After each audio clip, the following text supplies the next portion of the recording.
இது வரைக்கும் படித்ததை நினைவு கூர்ந்து பார்ப்போம். கேள்வி கேட்குறேன், அடுத்தடுத்து பதிலும் உங்களுக்கு கொடுக்குறேன் டைம் கொடுத்து. கேழ்வரகு, நெல் ஆகியவற்றின் அடிவகை எது?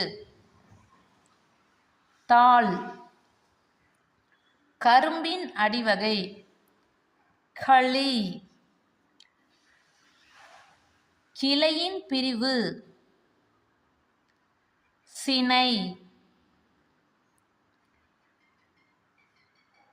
போத்தின் பிரிவு குச்சு. காய்ந்த சிறு கிளை விறகு. காய்ந்த கொம்பும் கவையும் அடியும் கட்டை.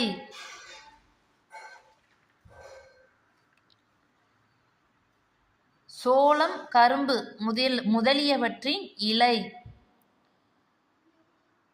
தோகை. புளி, வேம்பு முதலியவற்றின் இலை இலை.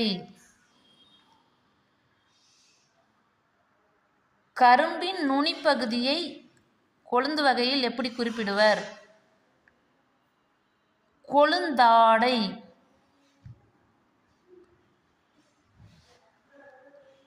புளி, வேம்பின் கொழுந்து பகுதி முறி அல்லது கொழுந்து.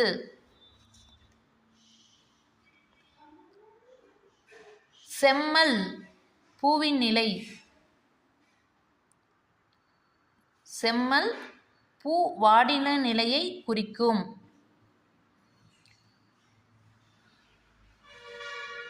முசு எதன் பிஞ்சு வகை?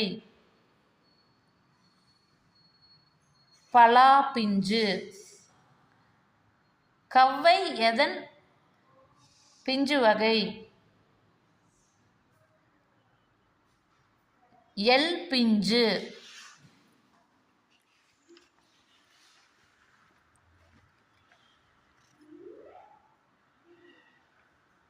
கால் எந்த தானிய வகையை குறிக்கும்? புளி, காஞ்சிரை, நச்சு மரம் முதலியவற்றின் வித்து. முதிரை எந்த தானிய வகையை குறிக்கும்? அவரை, துவரை முதலிய பயர்கள்.